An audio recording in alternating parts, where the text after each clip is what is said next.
ఇప్పుడు social media ఎవరన్నా సోను వాగ్చుక్ గారికి సపోర్ట్ గా మాట్లాడారు అనుకోండి, ఐ మీన్ ఇప్పుడు ఆయన చేస్తున్న ప్రొటెస్ట్ కోసం వెంటనే వాళ్ళ మీద యాంటీ హిందూ కానీ యాంటీ ఇండియన్ అని చెప్పి ముద్ర వేయడం ట్రై చేస్తున్నారు. ఎవరు? కొంతమంది బీజేపీ సపోర్టర్స్ అవ్వచ్చు, సో కాల్డ్ అంధభక్స్ అవ్వచ్చు. ఇప్పుడు ఆయన ప్రొటెస్ట్ చేసి దేనికోసం? నీట్ పేపర్ లీక్ అయింది, సో గవర్నమెంట్ అకౌంటబిలిటీ తీసుకోవాలి, ఆ Dharmendra Pradhan who is education minister రాజీనామా చేయాలని చెప్పి. దేనికోసం చేస్తున్న ప్రొటెస్ట్? మన సామాన్య ప్రజలకు మంచి జరుగుతుంది, గవర్నమెంట్ నెక్స్ట్ టైం తప్పు చేయకుండా ఉంటుంది, సో అలర్ట్ గా పనిచేస్తుంది అని చెప్పి ఒక మంచి ఉద్దేశం కదా ఆయన ప్రొటెస్ట్ చేసేది.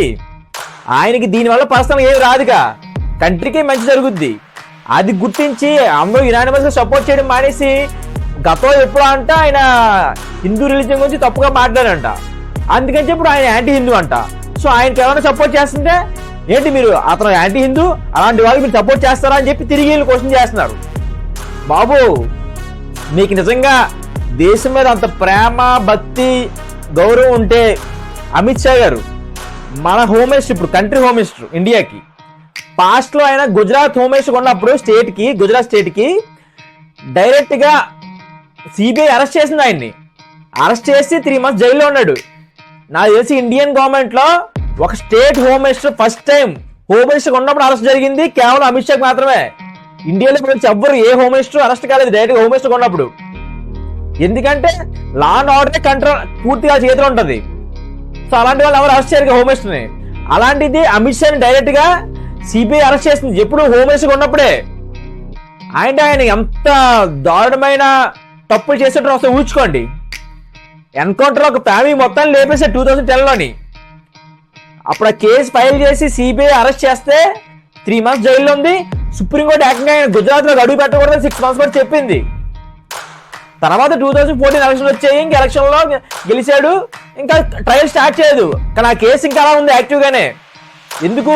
ఇప్పుడు ఆయన సెంట్రల్ హోమ్ మినిస్టర్ కాబట్టి, అంతేగాని ఆయన తప్పు చేయలేదని కాదు, ఇంకా కేసు యాక్టివ్ గానే ఉంది. కానీ ఆయన మాత్రం ఎవరు క్వశ్చన్ చేయరు. సిగ్గు లేకుండా ఏంటి అంత అన్యాయం చేసిన వ్యక్తికి సపోర్ట్ చేస్తున్నారు.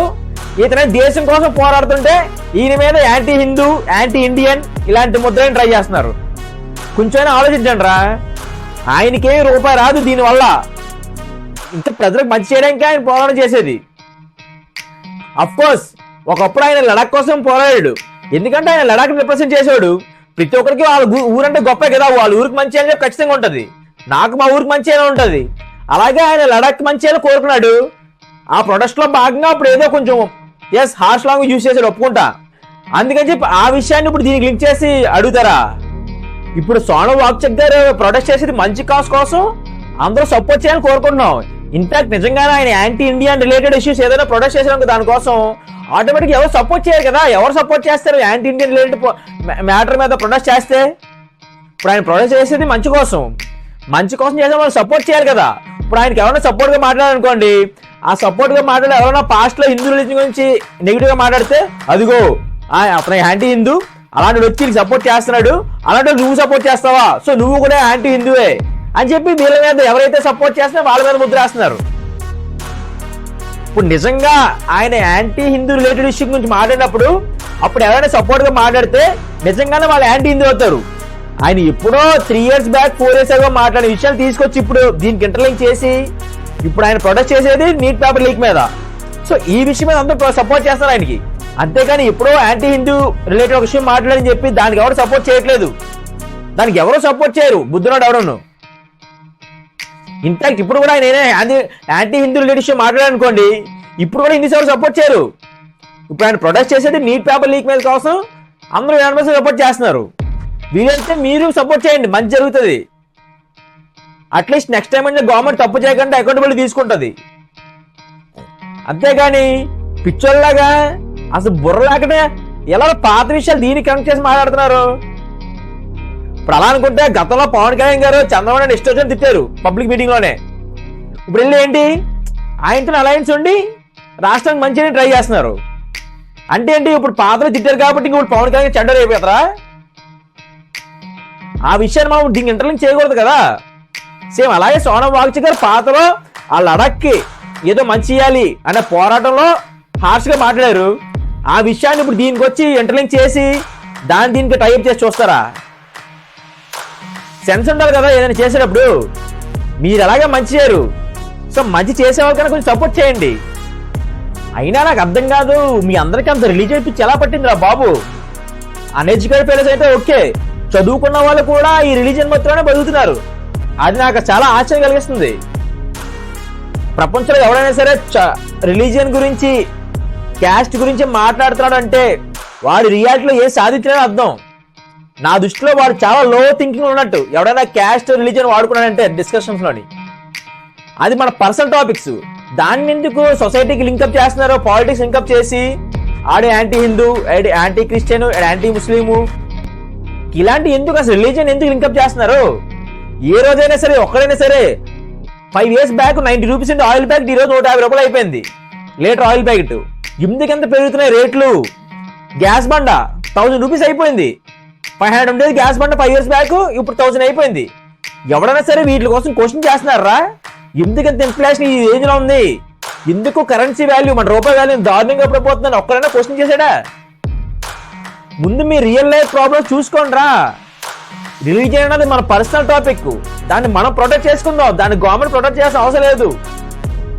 300 సంవత్సరాలు ముస్లిమ్స్ పరిపాలించారు మన దేశాన్ని. ఇలా పీకేరాడు మన సనాతనం అండి. బ్రిటిష్ వాళ్ళు 200 సంవత్సరాలు పరిపాలించారు, వాళ్ళే పీకేరా మన సనాతనం అండి. అలాంటి ఇప్పుడు ఎవరో గొట్టం కూడా చర్య చేస్తారంటే మీరెలా నమ్ముతున్నారు? మన సనాతనం మనం ప్రొటెక్ట్ చేసుకోవచ్చు. ఏ లుచ్చగాడు ఏం చేయలేడు మన సనాతనం. మీరు ఆ విషయాన్ని పక్కన పెట్టి ముందు ఈ రియల్ ప్రాబ్లమ్స్ మీద కాన్సన్ట్రేట్ చేయండి రా. అసలు ఎందుకు ఇంత ఖర్చులు పెరిగిపోతున్నాయి రియల్ లైఫ్ లోని? కాస్ట్ ఆఫ్ లివింగ్ అంత ఎందుకు పెరుగుతుంది? జిఎస్టీ ఎందుకు కడుతున్నాము? ఇన్ని ట్యాక్స్ ఎందుకు కడుతున్నాము? ఎవరన్నా అసలు ఆలోచిస్తున్నాడా? ఒక్కడైనా క్వశ్చన్ చేశాడరా? ఆయిల్ ప్యాకెట్ ఎందుకు 150 రూపాయలు అయిపోయింది? 3 years బ్యాక్ 90 రూపీస్ ఉండేదిరా, ఇప్పుడు సడన్ గా 150 అయిపోయింది. అసలు ఆలోచిస్తున్నారా ఎందుకు ఇంత రేట్లు పెరుగుతున్నాయని చెప్పి? పెట్రోలు, డీజిల్ సరే వేరే కంట్రీస్ లో వార్ జరుగుతున్నప్పుడు పెరుగుతున్నాయి అనుకో, ఓకే అర్థం చేసుకోవచ్చు. నార్మల్ టైంలో కూడా పెంచిన రేట్స్ అలాగే ఉంచుతున్నారు.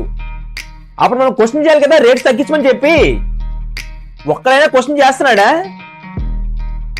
ఎంతసేపు రిలీజియన్ మొత్తం బతుకుతున్నాడు నాకు అర్థం కావట్లేదు. ఇప్పటికైనా సరే రిలీజియన్ అనేది ఎవరికి కూడి పెట్టదు. అది కేవలం రాజకీయ నాయకులకి పాలిటిక్స్ కోసం వాడుకోవడం తప్ప దేనికి ఉపయోగపడదు రిలీజియన్, క్యాస్ట్ అనేవి. ఎలక్షన్ టైంలో ప్రతి పొలిటీషియన్ క్యాస్ట్, రిలీజియన్ అనేది ఒక అస్త్రంగా వాడుకొని ప్రజలు పిచ్చోని చేసి ఓట్లు వేయించుకుంటున్నారు. ఆ మత్తు నుంచి బయటపడండి, నిజాన్ని తెలుసుకోండి. మతం అనేది ఎవరికి కూడి పెట్టదు.